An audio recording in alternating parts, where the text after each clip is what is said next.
आज की इस पुनीत अवसर पर भारत के गृह तथा सहकारिता के माननीय मंत्री आदरणीय श्री अमित शाह जी का सिक्किम की पवित्र भूमि में सिक्किम की जनता, सिक्किम सरकार एवं मेरी व्यक्तिगत तरफ से हार्दिक स्वागत तथा अभिवादन करता हूँ। मैं गर्व के साथ ये कहना चाहता हूँ कि हमारे राज्य सिक्किम में राष्ट्रीय स्तर पर सहकारी डायरी सम्मेलन का आयोजन होना एक महत्वपूर्ण एवं ऐतिहासिक विषय है।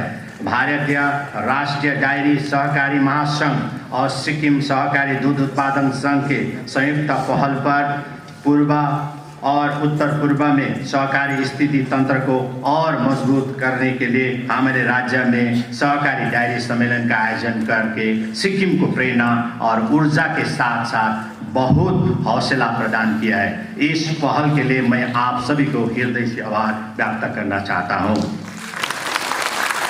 ऐसे महत्वपूर्ण कार्यक्रम में हमारे देश के माननीय गृह एवं सहकारिता मंत्री आदरणीय श्री अमित शाह जी स्वयं के द्वारा अध्यक्षता और उद्घाटन करना हमारे लिए बड़ी सौभाग्य की बात है।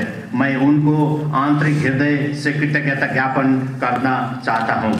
इस अवसर पर देश में डायरी सहकारी समितियों के शीर्ष निकाय के रूप में रहे नेशनल कॉर्पोरेशन डायरी फेडरेशन के कार्य कुशलता को मैं हृदय से सराहना करना चाहता हूँ। भारत सरकार ने समाज के असहाय एवं गरीब वर्ग को सहयोग पहुंचाने के लिए सहकारी क्षेत्र को बढ़ावा दिया है और देश में इन अभियान को फलस्वरूप गरीब, असहाय और भूमिहीन नागरिकों को अपना जीवन यापन करने में काफ़ी मदद मिली है। केंद्र सरकार की पहल पर स्वतंत्र सहकारिता मंत्रालय स्थापित करके आदरणीय श्री अमित शाह जी को प्रभारी मंत्री का दायित्व सौंपने के बाद सहकारिता क्षेत्र में बहुत उछाल आया है और सभी आयामों पर उन्नति और प्रगति हो रही है। आज देश में सहकारी अभियान एक मुख्य माध्यम बनकर शहर से लेकर गांव-गांव तक पहुंच रहा है और सबको लाभान्वित कर रहा है। भारत सरकार की इस प्रभावशाली अभियान को मैं हार्दिक स्वागत करता हूं और केंद्र सरकार को हार्दिक धन्यवाद व्यक्त करना चाहता हूं। हमारे देश के यशस्वी प्रधानमंत्री आदरणीय श्री नरेंद्र मोदी जी के आत्मनिर्भर भारत की परिकल्पना को पूरा करना सहकारिता अभियान से ही संभव है।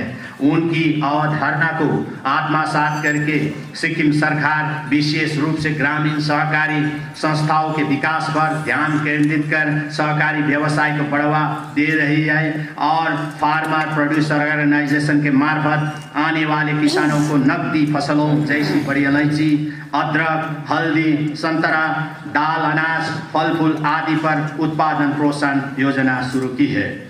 ऐसे ही सहकारिता के मर्यादाओं को पालन करने वाले कृषकों को पिगरी फार्मिंग में भी प्रोत्साहन राशि दी जा रहा है। इसी क्रम में सिक्किम सरकार की बेहद लोकप्रिय योजनाओं में से एक सहकारिता संघ के मार्फत आने वाले दूध उत्पादक कृषकों को प्रति लीटर 8 रुपये की प्रोत्साहन राशि प्रदान की है, जिसके परिणाम स्वरूप दूध के उत्पादन में राज्य में बहुत उछाल आया है। पिछले 3 साल से सिक्किम दूध उत्पादक संघ द्वारा दूध की प्राप्ति को 40% की वृद्धि हुई है और राज्य में प्रतिदिन 2 लाख लीटर से ज़्यादा दूध उत्पादन कर रहा है।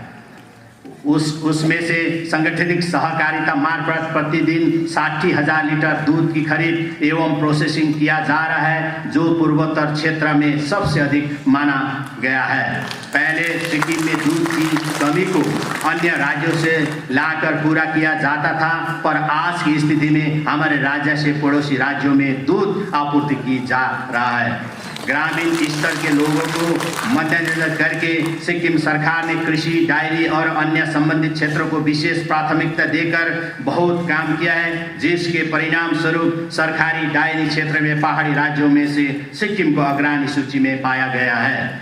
इस महत्वपूर्ण कॉन्क्लेव में Sikkim cooperative milk producer union limited को best performing state amongst eastern and north eastern state award प्राप्त हुआ है।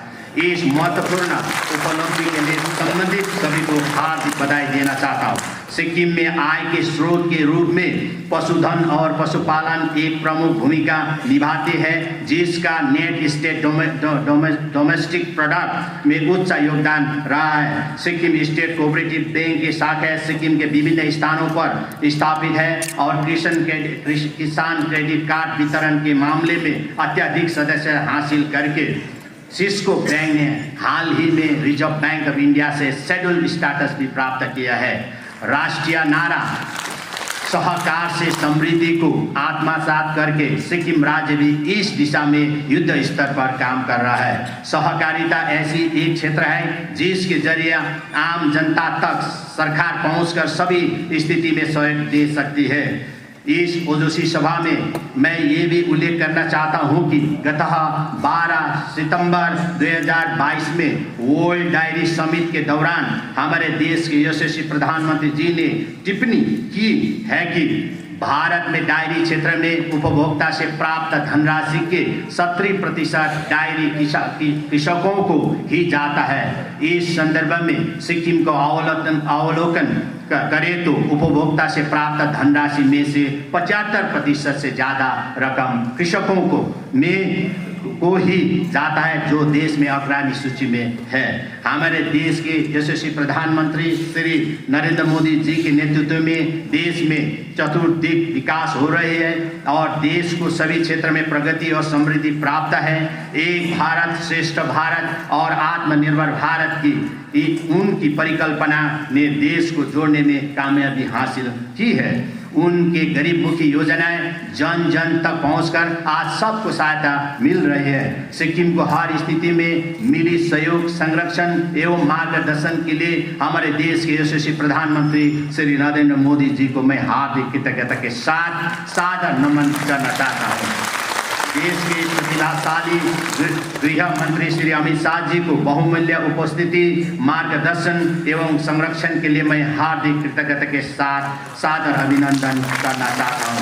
इस सम्मेलन में उपस्थित होने के लिए देश के विभिन्न राज्यों से आए हुए आदरणीय वरिष्ठ अतिथिगण का मैं तहे दिल से आभार व्यक्त करना चाहता हूँ। मुझे आशा है कि इस सम्मेलन के माध्यम से हमारे सभी कृषकों को भरपूर प्रेरणा, हौसला एवं ऊर्जा मिलेगी और उनकी हर प्रयास में वो सफलता प्राप्त करेंगे। और मैं जाने से पहले आदरणीय श्री मंगलजीत राय, अध्यक्ष NCDIF ने एक प्रपोजल यहाँ पर रखा है।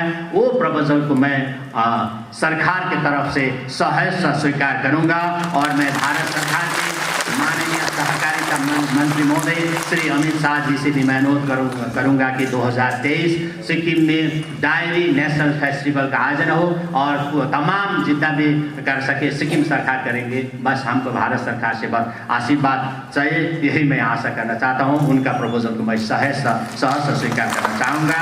इस महत्वपूर्ण कार्यक्रम में आए हुए आदरणीय अतिथिगण को मैं सिक्किम में सुखद प्रवास एवं आतिथ्य की कामना करता हूं।